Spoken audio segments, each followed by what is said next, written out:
All right, we're just working with this etude for the week to really get this rhythm pattern down nice and solid. So, good idea, learn the progression first. So, I'm just going to say the root notes of the chord.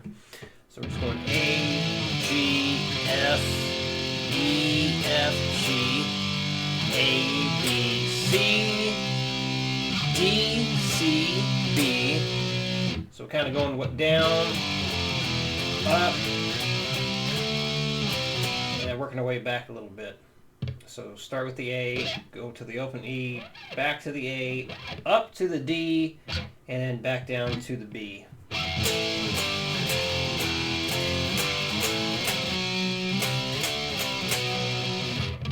Then we jump up to the A string. Now we're on the E5. So E, F, G, F, E, D, C, D, A, B, C, D, and then back to the A5 to finish it off. So that second half, go up from E to G, then all the way down to the open A, back up to the D, and then end with the first chord.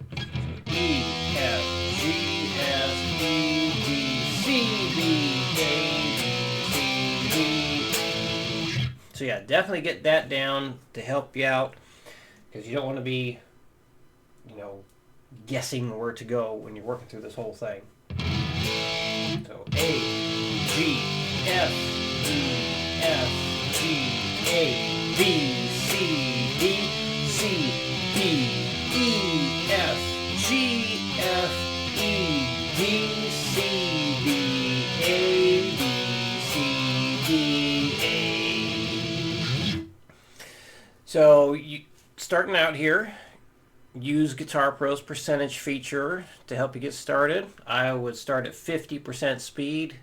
When that feels good, then try it at 60% and then 70% and so on until you reach 100%. At least that's the goal. Now, if it feels like 100% speed, the 180 beats per minute is too much, that's fine. Just get to where you can. Wouldn't worry about going faster than 180. That's plenty fast for this rhythm, I feel.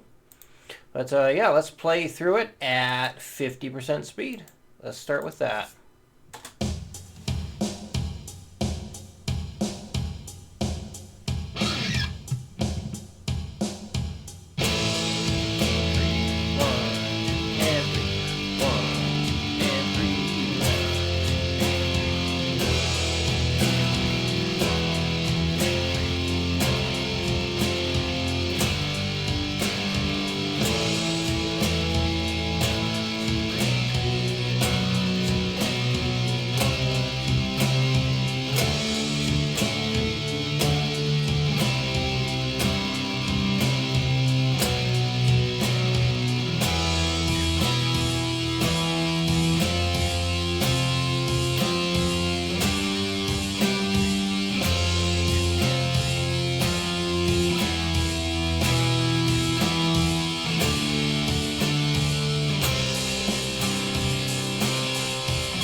And let's go to 80% next, just for demonstration purposes. Here we go.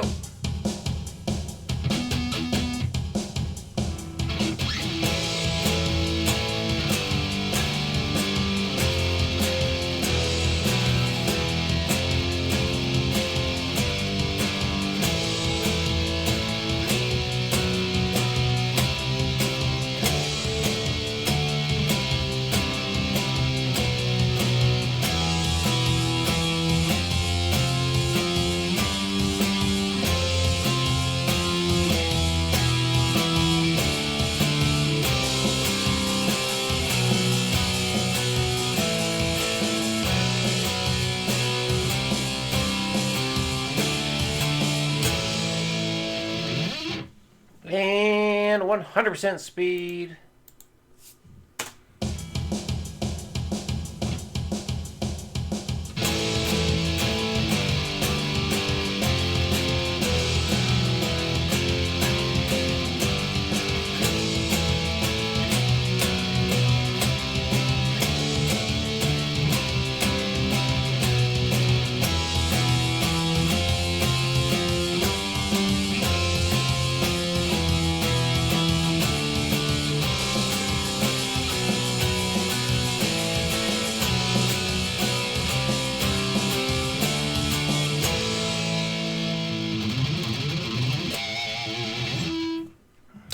And then when that's feeling good there, then you can mute the MIDI guitar in Guitar Pro.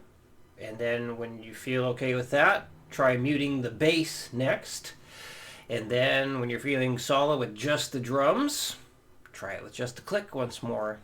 So you can use Guitar Pro's click so you can just follow along with the chords if that helps you out. That's totally fine. But yeah, there we go. That's the big thing to work on. And then for the scale memorization stuff, so here's the goal. Now, with the E to B string thing, the first portion of this, what we need to have happen is you play all of that with 0 mistakes. You have to have that committed to memory so well you can play it with 0 mistakes.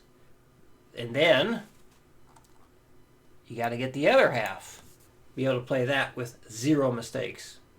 So I'm not saying you have to play both sets back to back with 0 mistakes. So let's say you get through the first chunk, the E to B string portion perfectly. Awesome. Then you start working on the next one.